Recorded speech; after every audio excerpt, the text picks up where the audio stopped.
Les agradezco su presencia en esta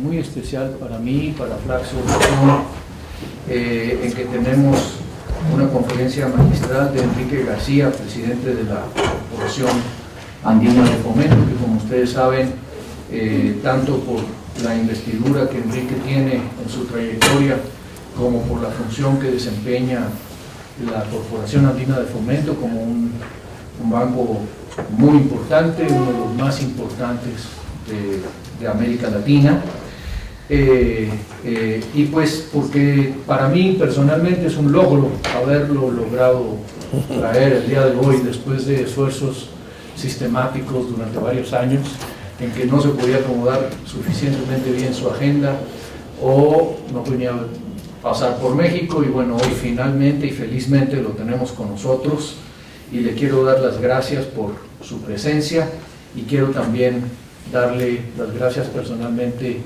a Víctor Rico, quien nos apoyó en esta tarea para hacer posible esta reunión. Tenemos con Enrique una persona que ha podido convertir en estos últimos 4 lustros una institución afectada por los vaivenes políticos de los países andinos en uno de los instrumentos claves para impulsar el desarrollo sostenible y la integración regional de América Latina. Comenzó en 1970 con los países andinos y Chile, y ahora desde su sede en Caracas tiene 18 países accionistas, con oficinas en Buenos Aires, La Paz, Brasilia, Bogotá, Quito, Madrid, Ciudad de Panamá, Lima y Montevideo. La CAF, Banco de Desarrollo de América Latina, ha crecido hasta tener 25.400 millones de dólares en activos y casi 7.000 millones de dólares de patrimonio. Esto le ha permitido jugar un papel definitivo en la forma como nuestra región ha enfrentado la reciente crisis económica e impulsado un rol anticíclico de manera muy interesante y yo diría ejemplar. En este momento la CAF es la principal fuente de financiamiento de proyectos de infraestructura en Sudamérica, y esto ha sido gracias a la resiliencia y capacidad de Enrique García, quien tenemos hoy. Permítanme por favor hacer una breve presentación de su persona. Él es naturalmente el presidente ejecutivo de la Corporación Andina de Fomento desde diciembre de 1991, ha sido ministro de Planeamiento y Coordinación de Bolivia y jefe del Gabinete Económico y Social entre 1989 y 1991. Ha sido gobernador por su país en el grupo del Banco Mundial, el BID y el Fondo Financiero de la Cuenca del Plata, y miembro del Comité de Desarrollo del BIRF y del Fondo Monetario Internacional. En el ámbito internacional, se desempeñó como funcionario del Banco Interamericano de Desarrollo durante 17 años, donde fue tesorero de la institución luego de haber ocupado otras altas posiciones directivas. Es presidente del Consejo de la Agenda Global sobre América Latina del Foro Económico Mundial, vicepresidente del Consejo Directivo del Diálogo Interamericano, vicepresidente de Canning House, miembro del Consejo Asesor del Programa de América Latina del Centro Woodrow Wilson, miembro del Consejo del Decano de la Escuela Kennedy de la Universidad de Harvard, miembro del Consejo Asesor del Centro de Estudios Latinoamericanos de la Universidad de Georgetown, miembro del Consejo Directivo del Instituto de las Américas, del Consejo de Conservación para América Latina, del Grupo de Personas Eminentes de la Iniciativa de la Cuenca del Atlántico, y miembro del Consejo de Relaciones entre América Latina y el Mundo Árabe, además de patrono de la Fundación Doña María de las Mercedes y de la Fundación Euroamérica, entre otros. Ha sido catedrático de la Universidad Mayor de San Andrés y de la Universidad Católica en Bolivia. Es académico de número de la Academia Boliviana de Ciencias Económicas y miembro del Consejo de Ciencia y Tecnología de la Academia de Ciencias de Bolivia. Ha recibido innumerables doctorados y títulos honorarios en distintas universidades en todo el mundo, y ha sido condecorado por diversos gobiernos, instituciones, revistas y medios especializados en América Latina principalmente. Enrique García tiene una licenciatura y una maestría en Economía y Finanzas en St. Louis University y estudios doctorales en la American University. Sin más, bueno, ya fue suficiente. Sí. Te doy la palabra, Enrique, y bienvenido una vez más. Muchísimas gracias, Paco, por darme la bienvenida, estar en Flaxo. Los felicito por un campus maravilloso. He pensado quedarme aquí si no te molesta. Podemos hacer un cambio, un swap, ¿no? Es algo bueno, es algo peligroso para mí. Sí, no, la verdad muy grato y va a ser un momento interesante para dialogar con ustedes sobre temas vinculados con el futuro, el presente, el futuro de América Latina. Agradezco muchísimo tu presentación.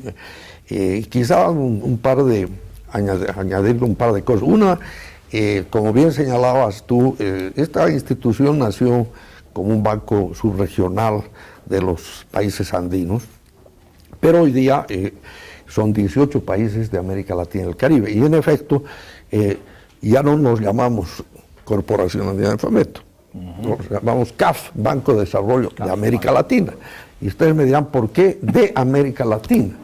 No, el BID es un banco que también trabaja en América Latina.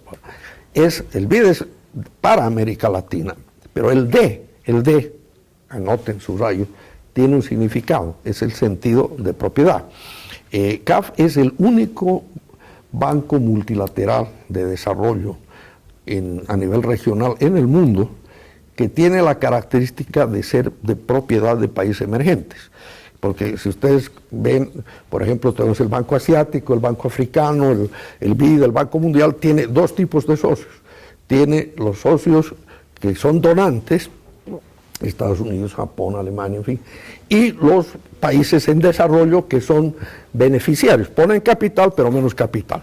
Pero los primeros no pueden recibir préstamos ni apoyo de la institución, ellos proveen los recursos y tienen su calificación de riesgo AAA o AA, que asegura el buen rating que tiene el BID o el Banco Asiático, pero no pueden ver. Entonces, esta es una característica, yo creo, muy importante, que ha dado una característica especial a CAF de tener una agenda que nace de la región y es para la región, y que requiere, obviamente, un manejo que tiene que ser al mismo tiempo creativo, innovador, pero al mismo tiempo tenemos que ser muy cuidadosos para mantener una situación financiera apropiada, un rating apropiado, que nos permita conseguir y tener acceso a los mercados de capital, que son la fuente principal, después del capital propio de la entidad, para proveer el financiamiento a la región.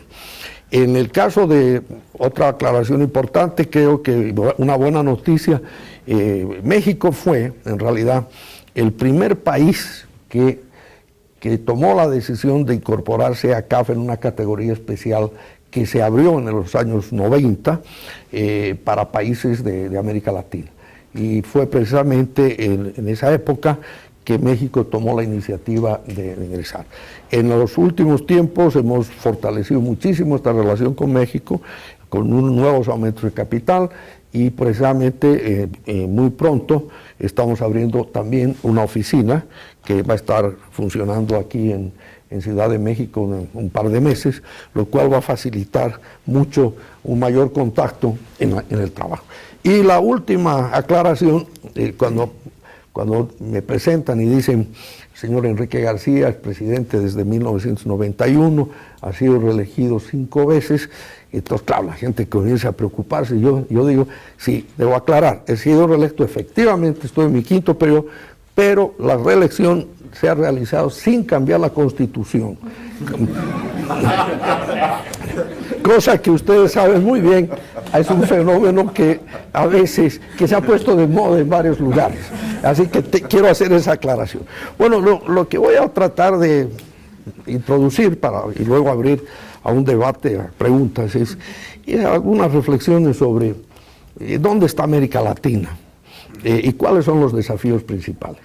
Si uno ve lo que ha sucedido en los últimos 10 años, puede decir que hay buenas y malas noticias.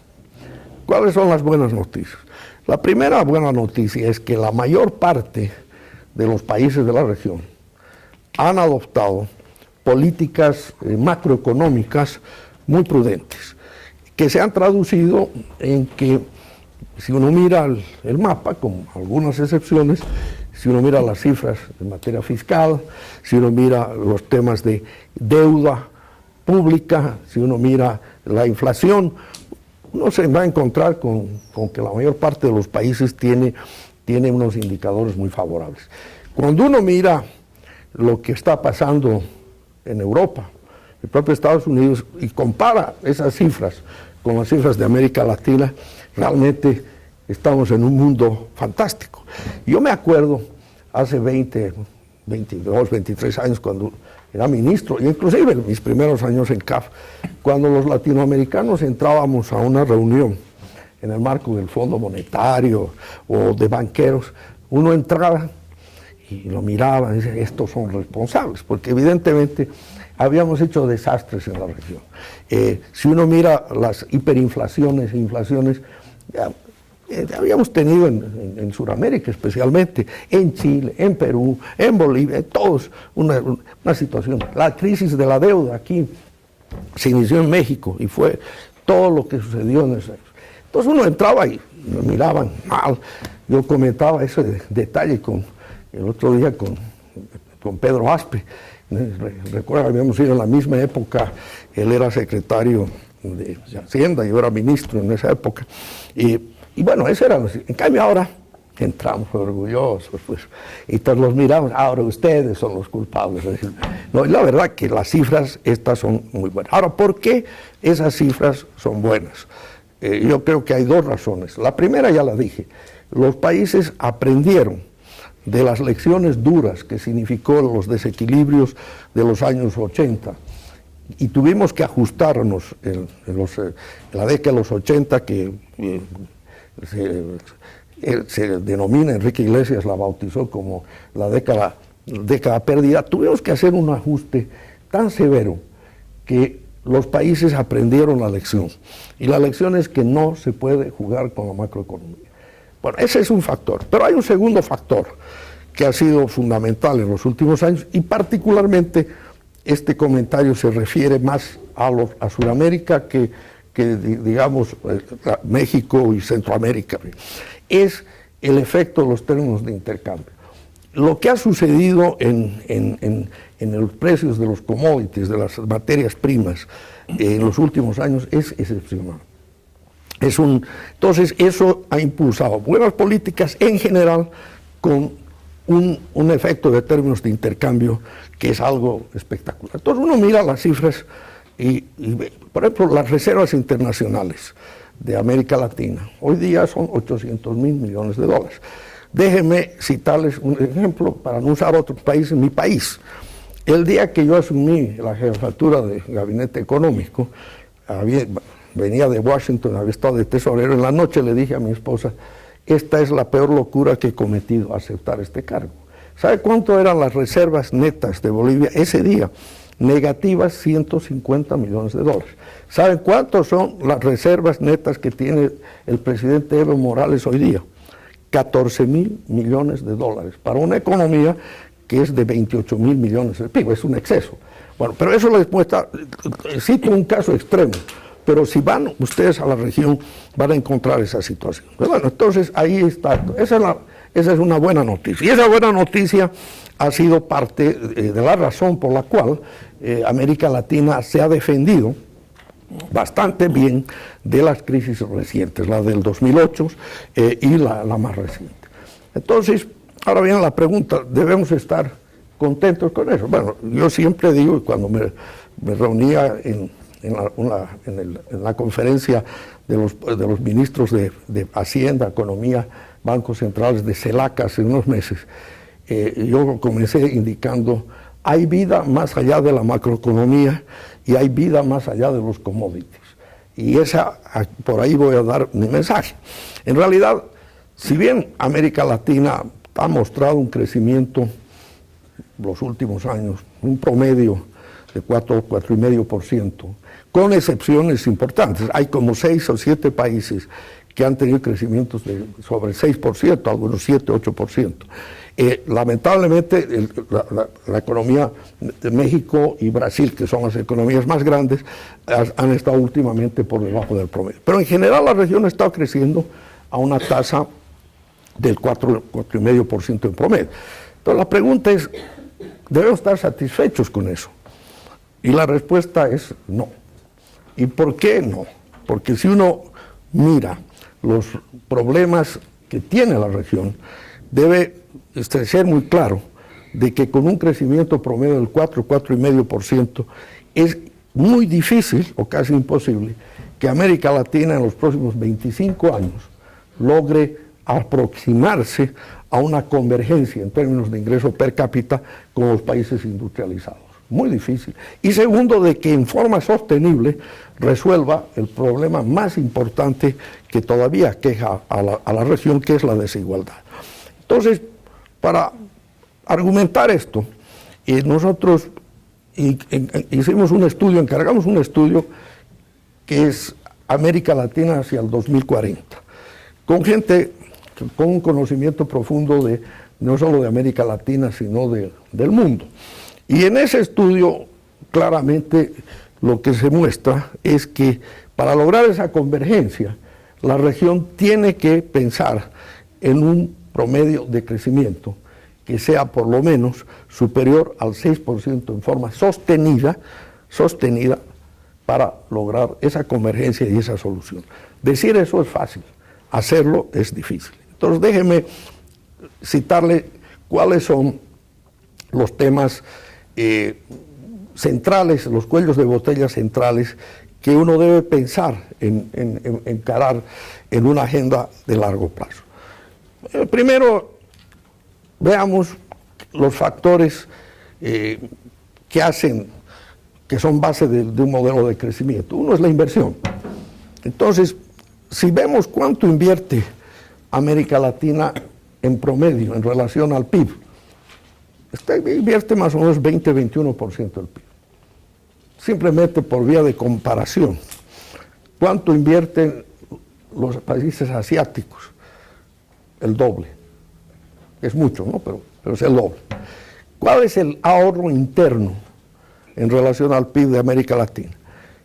Es más o menos entre 18 y 20%. Claro, hay algunos países que por circunstancias particulares un año tienen 22, 23, pero el promedio está en eso. Tercer elemento, productividad. Hemos hecho avances en productividad muy importantes, pero si tuviéramos un gráfico aquí, comparamos cómo ha mejorado la productividad nuestra en la región vis a vis la productividad de los países asiáticos, es así. Cuarto tema. Creo que en las buenas noticias está que no hay ninguna duda que la mayor parte de los países han hecho avances fundamentales en la reducción de la pobreza. Vayamos país por país. Muy buena noticia. Pero ¿cuál es la mala noticia? Que la desigualdad, medida por el coeficiente Gini de América Latina, sigue siendo América Latina la región del mundo con esa distribución más negativa. Y han sido pocos los países que, no obstante este crecimiento y todas estas circunstancias, han hecho una mejora sustantiva en ese indicador de equidad. Entonces allí tenemos cuatro o cinco temas que son delicados. Entonces, ¿qué es lo que nosotros vemos como importante y qué se deriva de ese estudio y de otros planteamientos que tiene?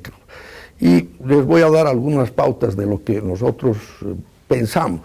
Lo primero es que es indispensable que nuestra región, ya sea los países individualmente o la región en su conjunto, tengan una visión de largo plazo, una agenda de largo plazo. No es la agenda del gobierno de turno que está ligada a una gestión, es la visión de largo plazo. Esa visión de largo plazo significa que todos los actores en la sociedad, el sector público, el sector privado, la sociedad civil, el sector académico, debe ser partícipes de enriquecer esa agenda. Y esa agenda debe ser una agenda que que debe compatibilizar los 4 elementos o 5 que son claves. Uno, es que yo denomino la estabilidad macroeconómica, primera. Sin estabilidad macroeconómica no se puede pensar en un crecimiento a largo plazo. La segunda es la eficiencia, que es más microeconómica. Tenemos que ser más eficientes, más productivos, y ahí viene un tema central que es la transformación productiva. Cómo mover a la región, y México tiene una ventaja en relación a muchos de los países suramericanos. Es una economía que ha sufrido ya avances importantes en una diversificación mayor. Obviamente en el lado negativo está la vinculación con la economía de Estados Unidos, que hace que en el ciclo bajo, obviamente, México tenga años difíciles. Pero si me preguntan a mí, yo creo que hay bases mucho más estables y sólidas en el mediano plazo para dar un salto en esta transformación productiva. Entonces, la segunda. La tercera es lo que decía anteriormente, la equidad, que no es meramente la reducción de la pobreza, es cómo disminuir la brecha entre los que tienen más y los que tienen menos. La quinta es la de equilibrio ambiental. Si no tenemos conciencia de la sostenibilidad ambiental, obviamente el mundo va a ser muy difícil. Entonces aquí los países tenemos que mirar con mucho cuidado qué es lo dónde tenemos que poner la prioridad. Y si hay 3 o 4 áreas que son comunes, la primera es infraestructura. América Latina en general tiene serias deficiencias en infraestructura. Simplemente para dar indicadores, América Latina en promedio invierte 3% del PIB en infraestructura. Comparo nuevamente con los asiáticos, 10%. No debemos de pensar en 10%, pero nosotros pensamos que la región tiene que duplicar por lo menos la inversión en infraestructura.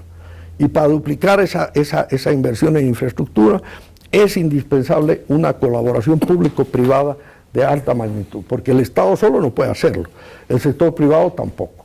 Ese es un tema. El segundo, que además creo que debería ser el primero, es educación. Educación, educación, educación, educación. Pero educación, no estar complacientes con los datos que se dan. Qué bien estamos, ya no hay analfabetos en los países. Sí, pero hablemos de la educación, no del siglo XX o del siglo XIX, hablemos de la educación del siglo XXI. Con innovación, tecnología, ese es el segundo. El tercer elemento que es fundamental es instituciones. Instituciones, me refiero no solamente a la calidad de la institución de los gobiernos centrales o estaduales, sino también la calidad de las instituciones privadas, la calidad de las corporaciones, el gobierno corporativo, la calidad de la empresa mediana y pequeña, la calidad de los sindicatos, es decir, la calidad institucional en su conjunto, que requiere no solamente teoría, sino requiere un cambio de cultura, de responsabilidades. Esos son comunes a la mayor parte de los países. Y viene el tema más crítico, que es cómo lograr ese cambio cualitativo y salirse de lo que SEPAL ha denominado, especialmente para Sudamérica, la reprimarización de América Latina. Si miramos las cifras, ustedes recordarán en los años 50, salió la tesis de la sustitución de importaciones de don Raúl Previs, y pues, sobre esa base se inició un proceso en los países de industrialización. Quizá a esta altura podemos criticar la manera que se estaba haciendo eso. Pero América Latina ha hecho avances en las últimas décadas en esa materia. Sin embargo, uno mira lo que ha pasado en los últimos años y resulta que se ha vuelto a tener una mayor concentración en pocas exportaciones. El fenómeno chino. Gracias a los chinos nos va bien en la macroeconomía, pero también gracias a los chinos nos va mal en el sentido de que los países, especialmente en la Suramérica, está siendo muy complaciente, está con modelo. Y ese modelo está ligado al ciclo, y los ciclos tienen duración que puede ser corta, puede ser mediana, pero ciclos son. Entonces aquí viene el gran desafío de si América Latina todavía en lo que queda de este ciclo, que como ustedes pueden apreciar, está comenzando a revertirse, puede iniciar o activar más esta tarea de transformación productiva para ir de lo que es un modelo tradicional de ventajas comparativas, basada en general en recursos naturales y salarios bajos, a una de ventajas competitivas, que significa tecnología, innovación, creatividad.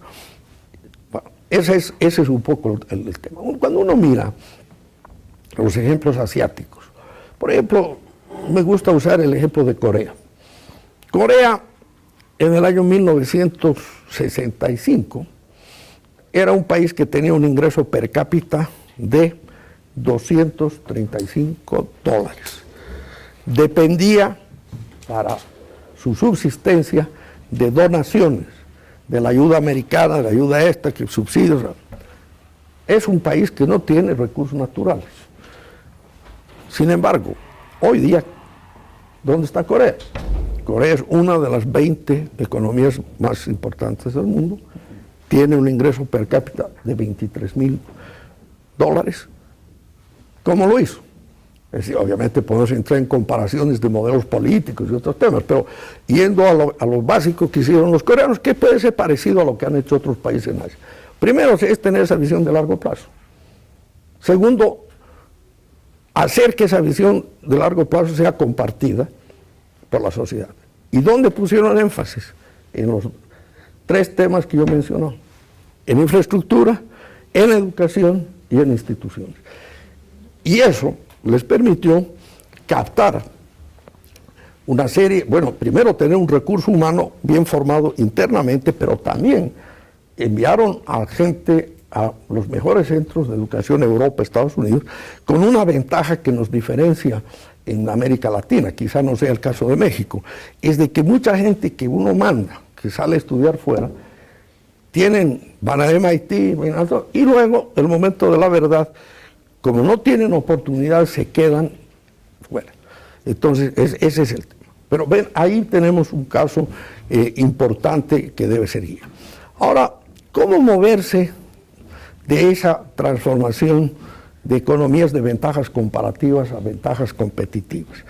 Y aquí voy a insertar otro tema que también es crítico y que lamentablemente yo veo que no está pasando el mejor de los momentos en América Latina, que es la integración regional. La integración regional no vista como una cuestión lírica, sino como algo práctico. Si yo quiero moverme de una relación con Asia, Pacífico, de estar exportando materias primas, que el petróleo, que esto, a tener una base en la región que atraiga esa inversión extranjera, pero no solamente para esas cosas, sino para algo que pueda tener ese valor agregado. Bueno, yo necesito un mercado regional para poder, salvo, digamos, la economía brasileña podría decir, yo soy autosuficiente. Sin embargo, Brasil está pagando la cuenta. Es una economía que si no hace ajustes va a quedar rezagada, porque tiene una serie de distorsiones muy grandes. Ni Brasil puede hacer eso. Entonces, aquí viene la importancia de la integración para que los países medianos, pequeños, puedan compartir sus experiencias, sus mercados para ser competitivos y poder ingresar a la globalización. Las cadenas productivas y de comercialización modernas que ya no tienen fronteras. Entonces, si ustedes miran el mapa de la integración, yo diría con toda franqueza, de todos los años en que yo estoy involucrado con esto, este es quizá uno de los peores momentos. Porque, a ver, seamos sinceros. Tomemos los acuerdos más tradicionales. El primero es, en Sudamérica, la comunidad andina, que es el Grupo Andino. ¿Dónde está el Grupo Andino? Está en una crisis profunda. Es decir, para efectos prácticos, se salió Venezuela, son 4 países, 2 piensan de una manera, 2 de otra. Vamos al Mercosur. Mercosur está pasando lo mismo, una situación difícil. Hay distorsiones, hay conflictos, no hay avances. En el caso centroamericano yo creo que funciona algo mejor, pero tampoco. Y por otro lado se siguen creando una serie uno que es interesante, es pragmático, es la Alianza del Pacífico, porque hay un común denominador entre Chile, Perú, México y Colombia. Hay un común denominador que les permite hacer muchas cosas, pero ese es un sustituto a un proceso mucho más grande, no lo es. Entonces yo diría que nosotros vemos con preocupación este tema. Ya como institución nosotros jugamos un rol pragmático en la integración, donde hemos jugado un rol clave es en la integración física. En el caso de Sudamérica hemos financiado apoyado más de 60 proyectos de integración realmente, o sea, carreteras, gasoductos, energía entre países, que significan una inversión superior a los 30.000 millones de dólares. Y estamos apoyando, aunque los avances no son de la misma intensidad en el caso de lo que originalmente se llamaba Pueblo a Panamá, que hoy día es el programa Mesoamérica. Pero eso de la infraestructura está, pero no es suficiente, el estimular las multilaterales.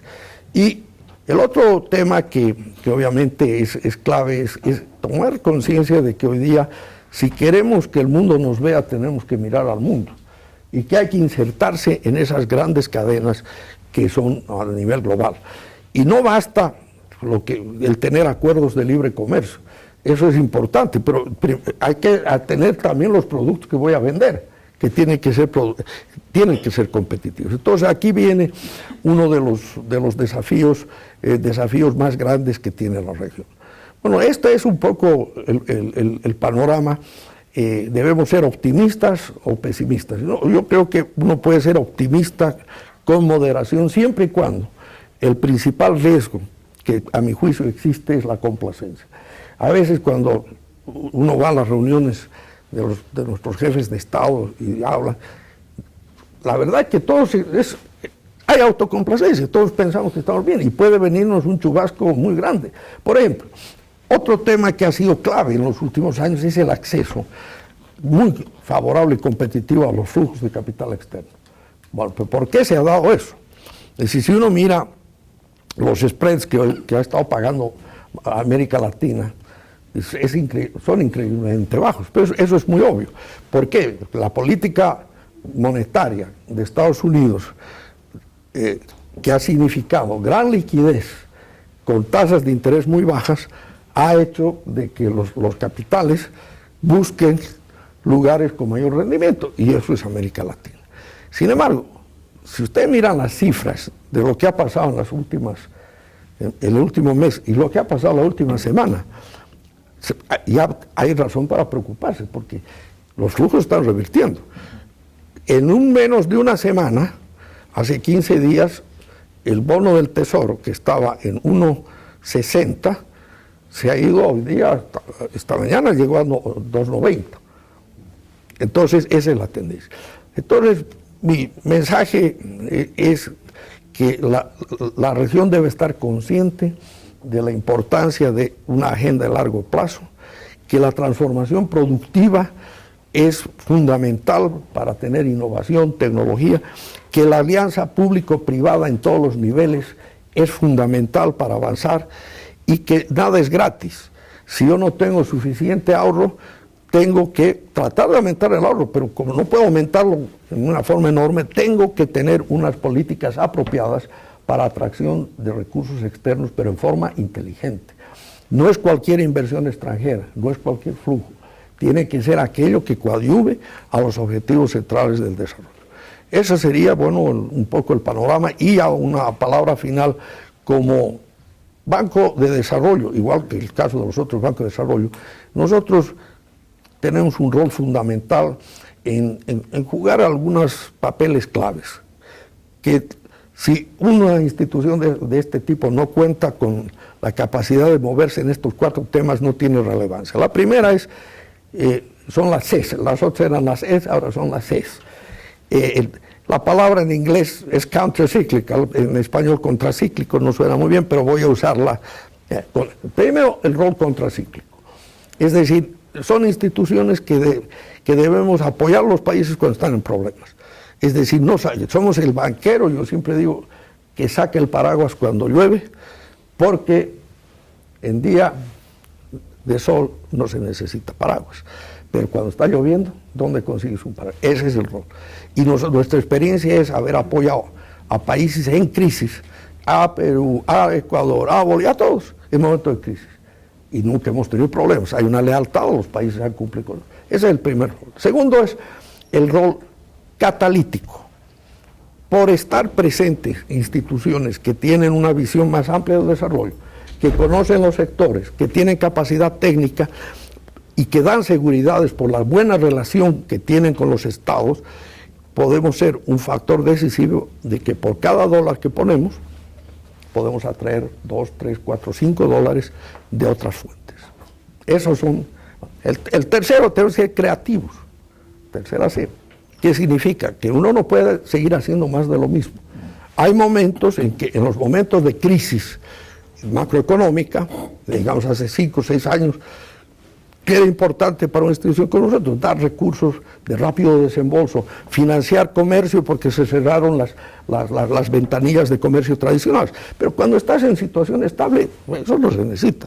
Hay que financiar proyectos. Y cuando los países tienen un acceso mucho más fácil, que es el caso de México, el caso de Perú, Chile, a los mercados internacionales de capital, hay que buscar mecanismos innovadores para atraer inversión privada o para hacer infraestructura con modelos que permitan duplicar eso.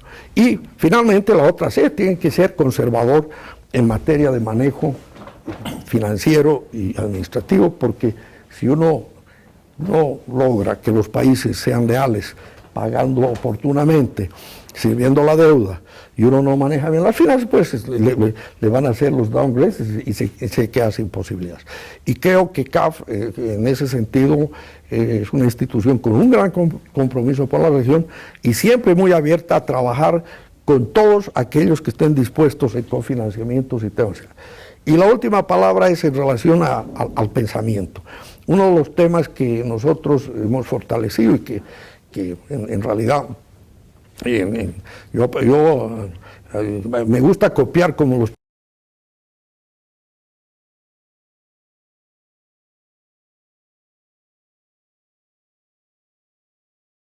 no copiar bien, pero yo recuerdo cuando yo estaba en el BID, y además mi jefe directo, trabajé muy cerca de un gran mexicano que fue don Antonio Ortiz Mena. En esa época nosotros, el BID tenía una capacidad técnica de investigación razonable, digamos, pero el Banco Mundial, el fondo eran... Yo, a Enrique Iglesias, no al cantante, no, Enrique Iglesias de CEGIB, que yo le digo que si uno va a juzgar qué hizo, qué es lo más importante que Enrique Iglesias dejó al BID, yo creo es haber hecho un upgrade muy importante de lo que es conocimiento, en el sentido de que creó una muy buena capacidad que es competitiva. En el caso de CAF, y copiando de eso, yo traté de construir. Cuando yo llegué a CAF, no había economistas más prácticamente. Hoy día tenemos una capacidad intelectual sólida y unos acuerdos de colaboración con universidades en todo el mundo. Y tenemos pasantías, traemos gente, hacemos seminarios, hacemos eventos. O sea, nos vemos también como una institución que está ávida de proveer una visión objetiva de la región a la región. Y trabajamos en eso muy bien. Por ejemplo, en el caso de CEPAL, trabajamos muy de cerca. Bueno, con Flaxo tenemos muchas cosas y espero que tengamos muchas otras. Así que termino con ese comercio. Muchas gracias.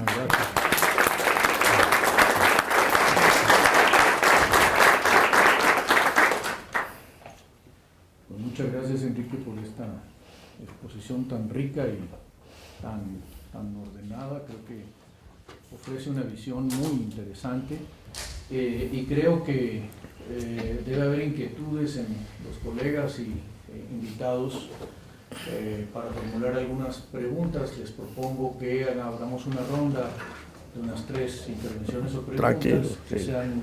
Yo las buenas preguntas, las preguntas difíciles no las contesto. Las paso a mis colegas. ¿No? Y vayamos haciendo diversas rondas Sí. Benjamín, por favor. Sí, les pido que se presenten brevemente antes de formular su pregunta.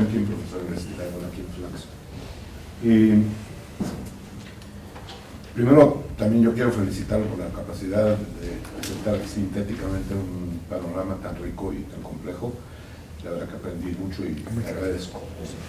Y me llamó la atención, pues, un poco porque yo investigo eso, que no mencionó la palabra informalidad en toda la plática. Y habla de cambiar la estructura productiva. Me parece a mí que ese problema va más allá del aspecto puramente económico.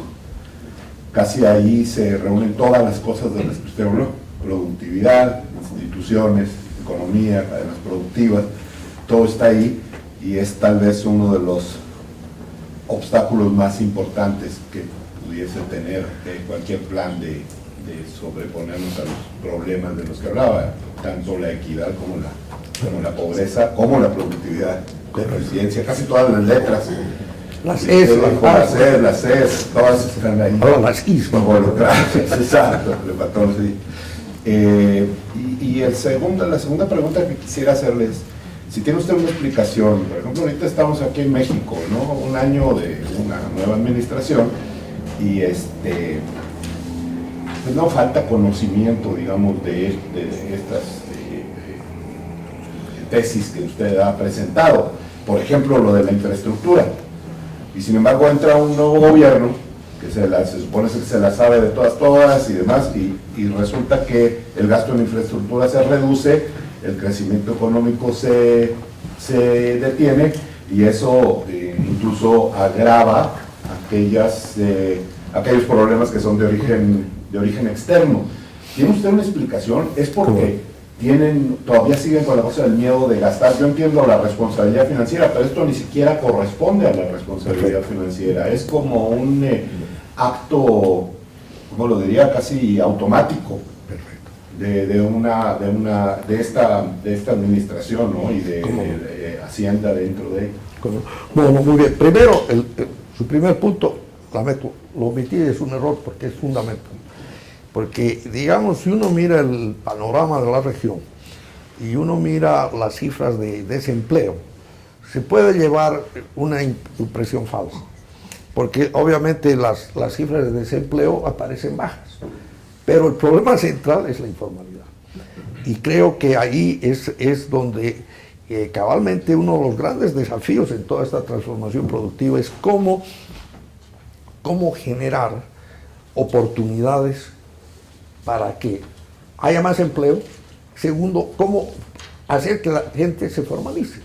No hay un incentivo muy grande para formalizarse en muchos países, porque siendo informal uno le va mejor, no paga impuestos, no hace cosas.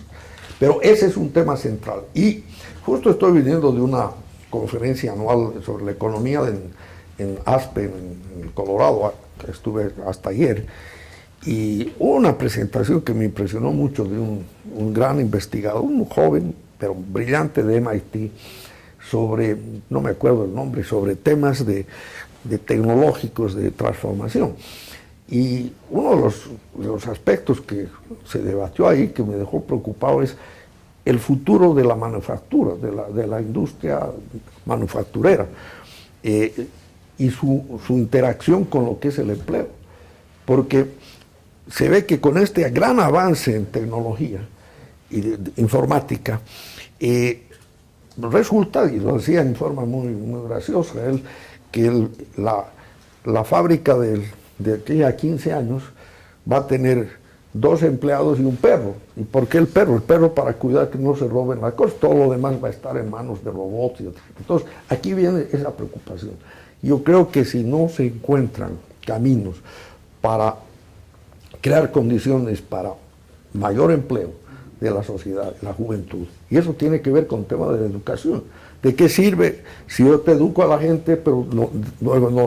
O sea, su punto es muy bien planteado y creo que no tiene respuestas adecuadas por el momento. Segundo, de infraestructura, el caso mexicano. No conozco el detalle por qué hace en los meses, pero lo que sí puedo decirle que en mis conversaciones con el gobierno, uno de los temas en que quieren que nosotros como CAF tengamos un juego mucho más fuerte es infraestructura. Pero están pensando mucho en estos esquemas, por ejemplo, público-privados, en los esquemas de participación en fondos. Precisamente nosotros estamos muy avanzados en la constitución de un fondo especial de infraestructura para México. O sea, hay la preocupación. Ahora no sé ya en lo macro qué ha pasado con la parte pública. Les quiero decir algo que, al igual que este libro que tienen acceso, ¿cómo tienen acceso al libro Latinoamérica 2040? En la página web. Al igual que eso, nosotros apoyamos un trabajo para ese mismo grupo que lo han hecho sobre México 2040. Y es un libro que queremos, inclusive yo se lo planteé a Luis Videgaray y al propio presidente, que sería muy bueno que el gobierno escuche los planteamientos, porque la virtud de ese libro, igual que el nuestro, es que no está hecho por nosotros. Uno puede tener, hay cuestión política, yo no puedo decir ciertas cosas, pero ellos dicen lo que quieren, cosas que gustan y cosas que no gustan, y yo creo que es muy bueno, y creo que eventualmente, una vez que esto ya lo haya visto el gobierno, etcétera, me parece que sería un buen tema para hacer con ustedes un seminario sobre la base civil. Pero lo de infraestructura, más bien me ha dado un ímpetu para chequear. Pero sí México necesita hacer un gran esfuerzo en infraestructura y logística. Pero yo vuelvo a decirles, yo viendo la región en su conjunto, yo le veo a México que si resuelve alguno de los problemas estructurales que están discutiendo en este momento, el tema de energía y otras cosas, este país ha hecho cambios importantes en su estructura. Su dependencia del petróleo en los últimos 25 años se ha reducido de una forma. Tienen la ventaja, lo bueno y lo malo, de estar cerca del monstruo, ¿no? Porque ahí tienen la gran posibilidad Yo soy muy optimista, les soy franco, yo tengo más optimismo que en relación a Brasil. Tiene que enfrentar unos problemas ahora económicos de ajuste bastante complejos. La señora creo. Muchas gracias. Alicia. Y Ana también, profesora investigadora de Flaxo. Muchísimas gracias por su brillante exposición, y como decía Benjamín, hemos aprendido mucho, pero quedan, como usted también decía, tantas incógnitas y tantas paradojas sin resolver. Una de las paradojas es la dicotomía. Sus primeros elementos de la presentación, todo lo hicimos bien, ajustamos, liberalizamos, hay disciplina fiscal, etcétera, pero siguen estos problemas.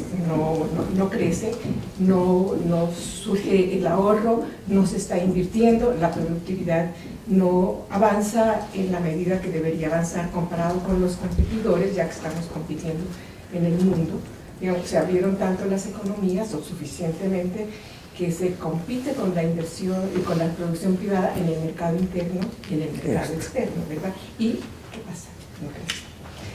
Estaba leyendo yo algunos artículos de Lucas y Calder esta mañana para un artículo que estoy haciendo, y ellos sí sugieren que realmente el estilo de la apertura entre países de diferente nivel de desarrollo condena a los países de menor desarrollo, menor industrialización y menor capacidad de acumulación de conocimiento tecnológico y científico lo condena a que se intensifiquen y dependan más de las ventajas comparativas estáticas. Es decir, la reprimarización se la toma ya como un resultado de todo ese buen manejo macroeconómico. Es una paradoja. La segunda paradoja es que todo esto se hacía para aumento de la productividad y mayor generación de empleo y mayores ingresos de la masa de la población, y lo que tenemos es en toda América Latina y en México con un poquito más de intensidad, que ha caído la participación del trabajo en la distribución funcional del ingreso y aumenta el del capital. Pero como hay un problema de las tasas de interés y la tasa de cambio, ese aumento en la participación del capital no revierte en inversiones. Entonces, digamos, salir de ese círculo medio virtuoso y medio no virtuoso es muy difícil, y creo que si no se atacan esas raíces, las sugerencias que usted hace, que son muy valiosas, quizá no produzcan los efectos esperados, por ejemplo el de la reprimarización de la economía. Y si uno lo ve estrictamente, inclusive México con sus 85% de exportaciones totales en manufacturas, pertenece a esa reprimarización por el bajo contenido de valor agregado y tecnología que hay en esas exportaciones. Entonces, digamos, como estoy trabajando en esto, sus preocupaciones van en la misma línea de las mías y quisiera ver, sumar fuerzas para resolverla. Y su última parte de la presentación me llena a mí y a todos los colegas, creo yo, de gran optimismo, porque vamos a colaborar en resolver estos problemas. Mire, yo creo que sus comentarios ahí son excelentes, precisamente ese es el gran dilema, porque uno en general puede hablar, hay que transformarse productivamente, hay que hacer esto, pero ¿cómo lo haces?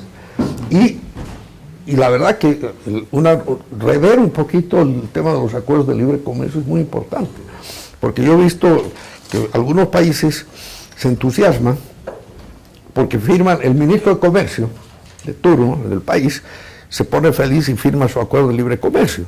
Entonces, todos felices, festejos, ¿no? Entonces uno pregunta, y ahora vamos a ver, se ha abierto el mercado, ahora ¿qué va a vender usted? No tengo que vender, porque no soy competitivo. Entonces, yo creo que es para reflexión. Así que ahora usted ha cometido un grave error, porque yo la voy a explotar a usted. Hay testigos. Como 30 o 40 o 50. Muy bien. ¿Alguna otra pregunta? Por favor, Mario Torrico.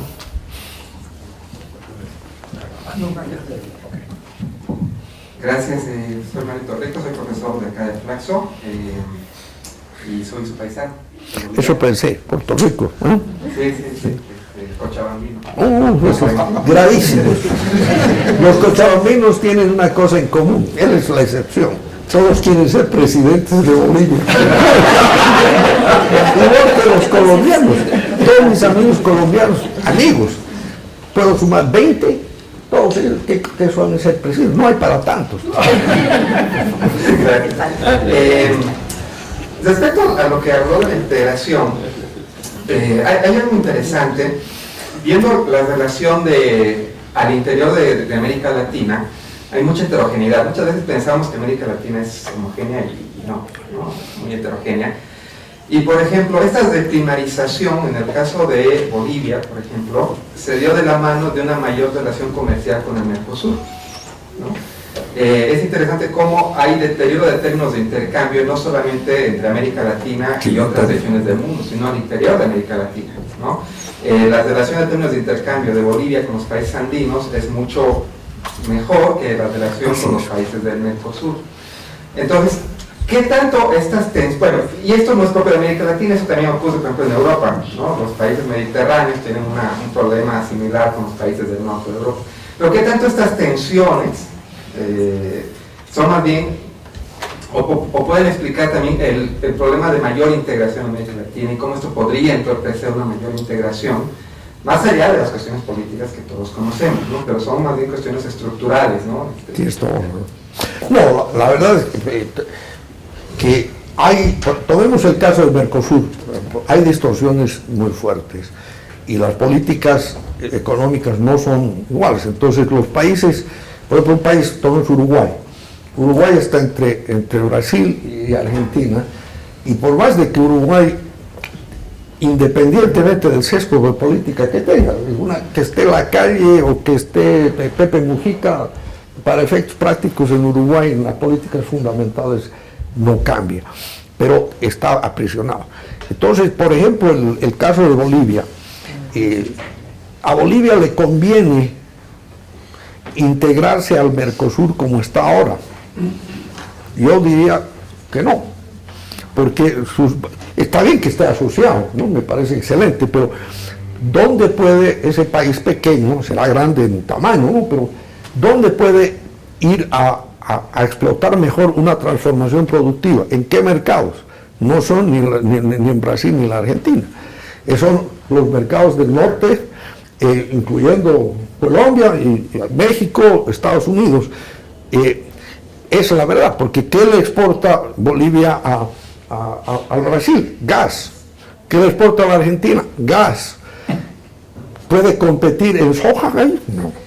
Entonces, lo que pasa es que yo noto en América Latina, siendo muy honesto y franco, que las discusiones de los jefes de Estado y los ministros han cambiado sustancialmente. Antes, hace 10 años, en la reunión se hablaba de economía, se hablaba de la razón de ser del acuerdo de integración. Ahora, la mayor parte de las reuniones se habla, es muy interesante, pero es política.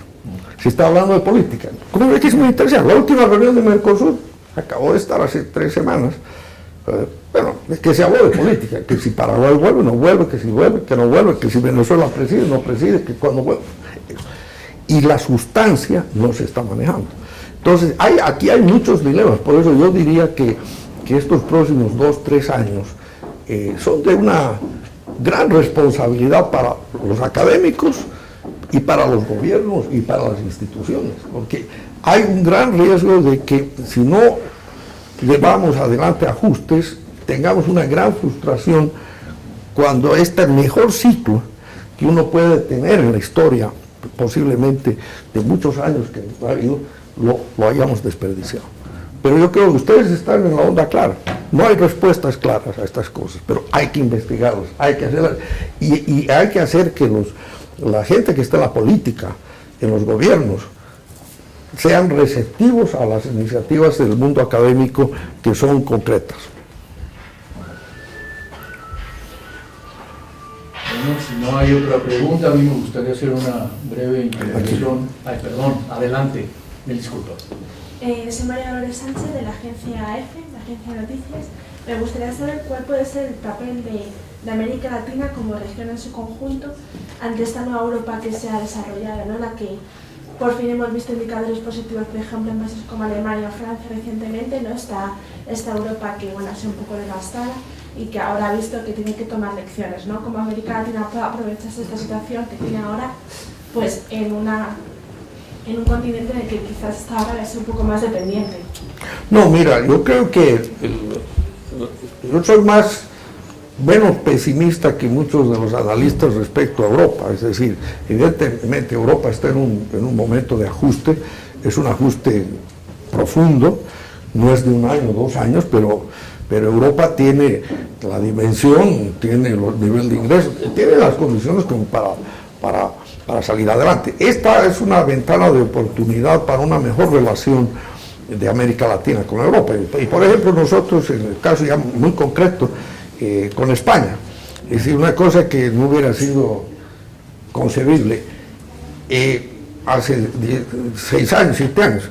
Nosotros estamos aprobando operaciones al ICO de España, a empresarios, porque es una muy buena oportunidad para que la empresa española, en este caso digo España, pueda internacionalizarse no solamente con la gran empresa, sino la empresa mediana y la pequeña. Y yo creo que el fortalecimiento de las relaciones con Europa es importante. Quizá en los últimos años hay mucho énfasis en el Pacífico, cosa que obviamente el Pacífico es una región de gran dinamismo, pero no nos olvidemos de Asia o de Europa. Precisamente hay un trabajo que está liderando Johns Hopkins sobre un manejo de lo que sería la Alianza Atlántica. O sea, cómo las ventajas de llevar Canadá, Estados Unidos, América Latina, Europa, África, las complementariedades. O sea, yo diría en el manejo ya geopolítico de América Latina debe buscarse un balance. Los latinoamericanos tenemos la tendencia a veces a enamorarnos apasionadamente. ¿no? En todo sentido.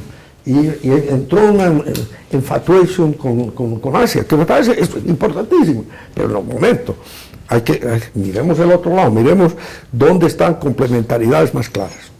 Así que nosotros estamos trabajando mucho en esa relación, en tratar de tener acuerdos a nivel académico, especialmente con universidades, con Transport en Francia, con Oxford, con London School of Economics, con la Universidad de Alcalá, y con la Flaxo aquí.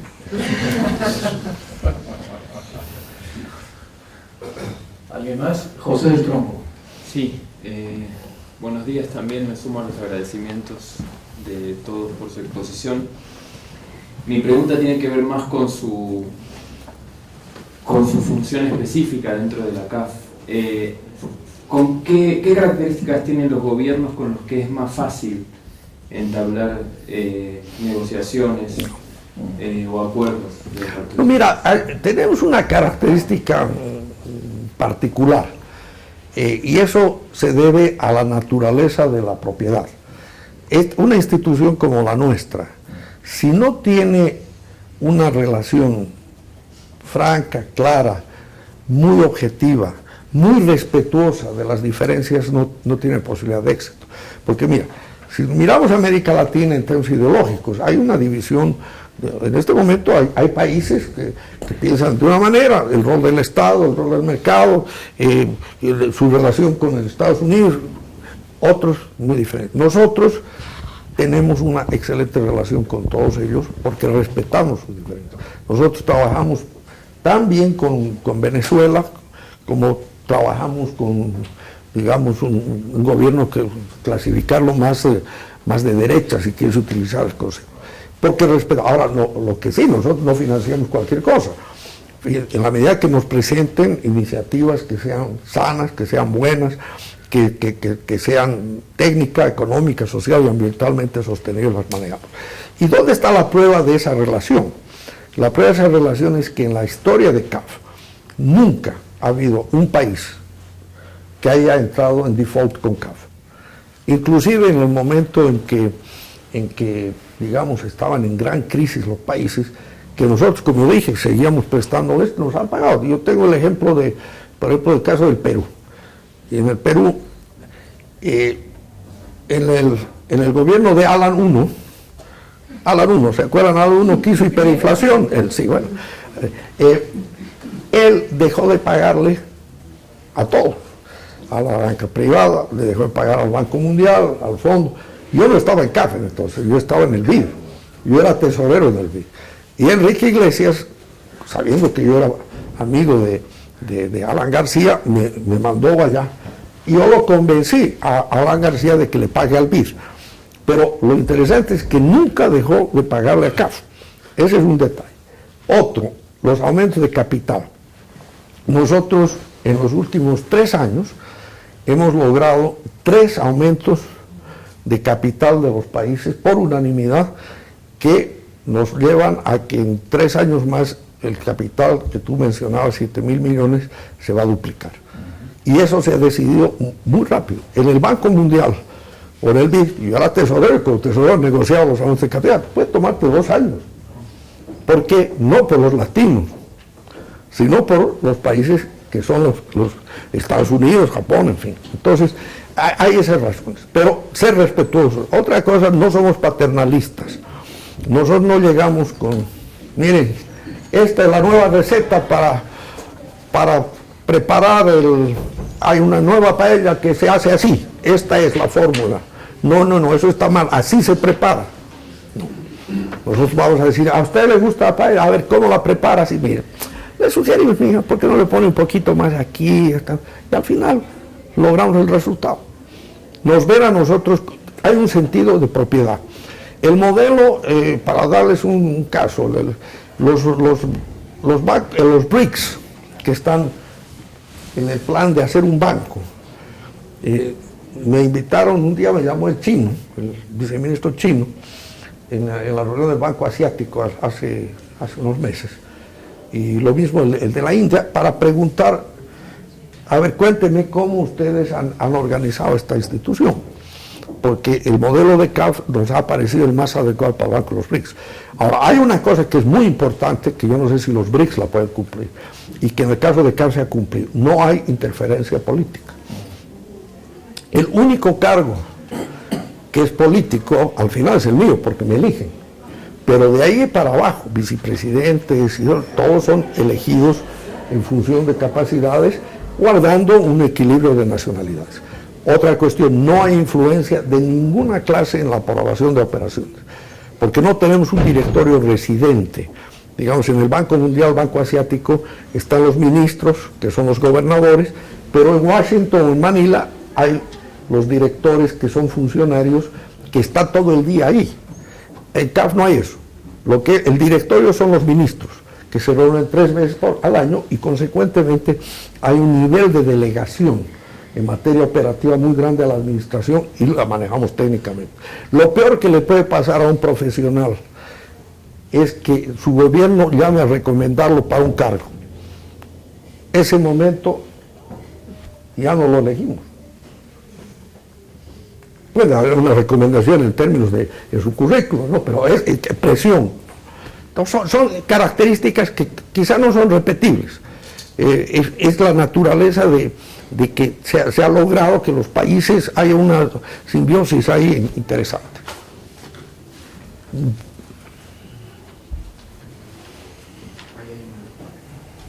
Perdón. Por favor. Una muy concreta. Mencionaba entre los aspectos a tomar en cuenta y fundamentales para el despegue, digamos, la productividad. Sí. Yo quisiera profundizar un poquito sobre eso. Es decir, si no se puede, como yo creo que es correcto, fastidiar mucho con las variables macro, sí es posible, al menos concebible, intervenir en la productividad sin jugar con lo macro, ¿verdad? Sin embargo, lo que se ve actualmente es que los niveles de productividad en América Latina son en promedio bastante bajos, ¿no? Hace poco salió una estadística de las horas trabajadas en México, etcétera, etcétera, ¿no? Todos saben. Entonces yo nada más quería preguntarle si, más allá de esa tendencia general en América Latina, conoce de casos en el continente que se destaquen por haber al menos iniciado un camino en esa dirección de elevar la productividad. No, primero el comentario es muy válido, es decir, uno para tener un crecimiento más alto, obviamente inversión es un factor, pero no es cualquier inversión.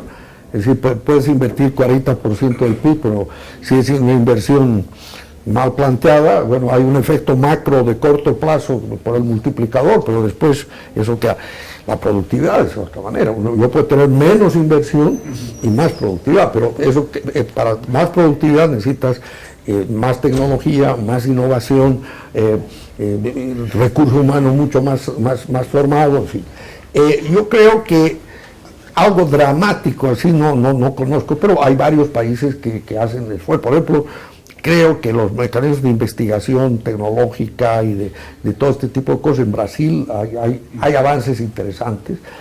Un país que tiene una base de investigación y en estos temas muy rica y que mucha gente no lo sabe es Argentina, por ejemplo. Tiene una tradición de muchos años. No conozco suficientemente México, pero yo me imagino que México, ustedes tienen aquí un recurso humano muy sólido y tienen centros de académicos de primer nivel. Pero yo creo que ahí, como decía el gran filósofo Cantinflas, ¿no? Ustedes lo conocían, ahí está el detalle.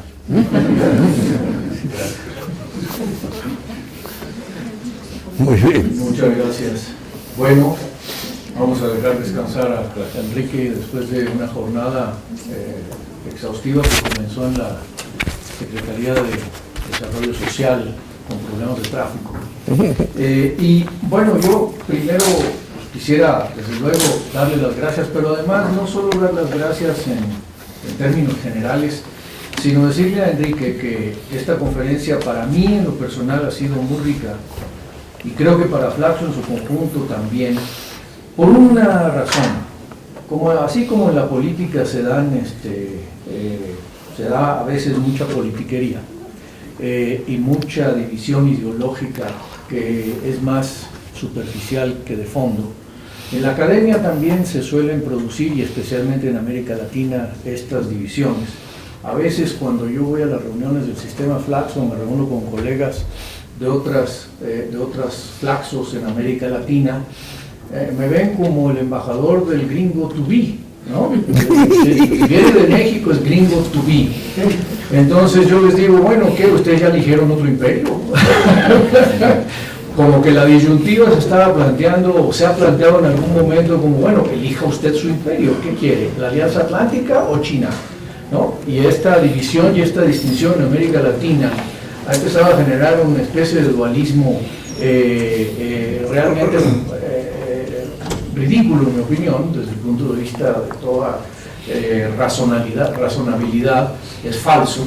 Y creo que Enrique nos ha dado una visión muy rica de un subcontinente, de una región que tiene problemas de integración, pero que sigue siendo una región, y que en el rol que juega la CAF, el Banco de Desarrollo de América Latina, y otros organismos y otros mecanismos como tales, hay una importante manifestación de un esfuerzo intelectual que lleva a ubicar a América Latina en el mundo, no fuera del mundo, de una manera diferente, con relaciones mucho más multipolares de lo que ocurrió en el pasado, y que creo que tanto las crisis en Estados Unidos y en Europa en buena medida han facilitado que eso tenga lugar.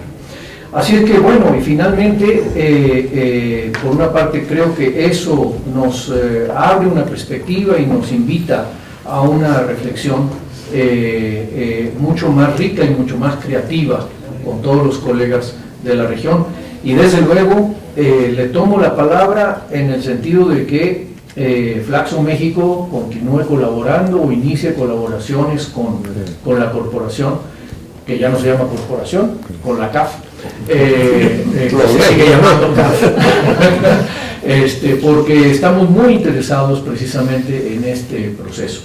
Y cuando me refería también a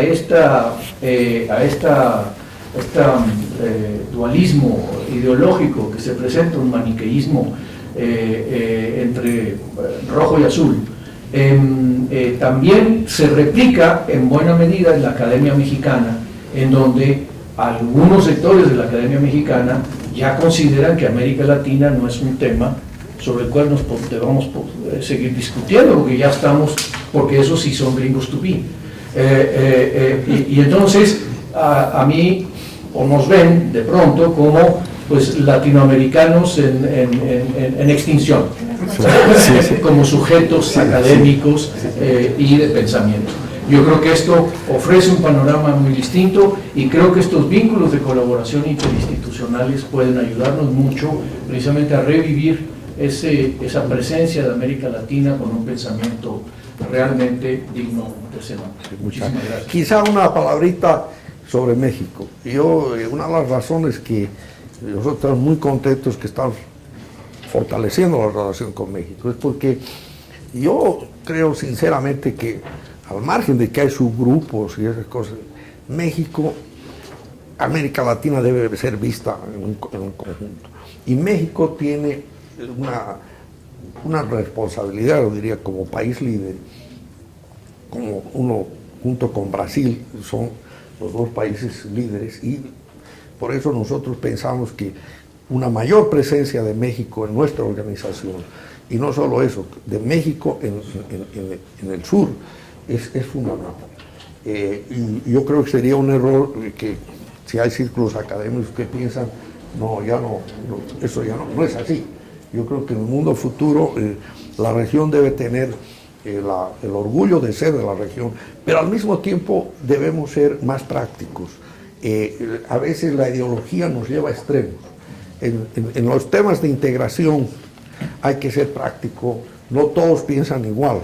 Lo que hay que buscar son puntos de encuentro, cosas comunes donde se pueda construir. Pero así que encantado de compartir, les agradezco mucho por la atención, ¿no?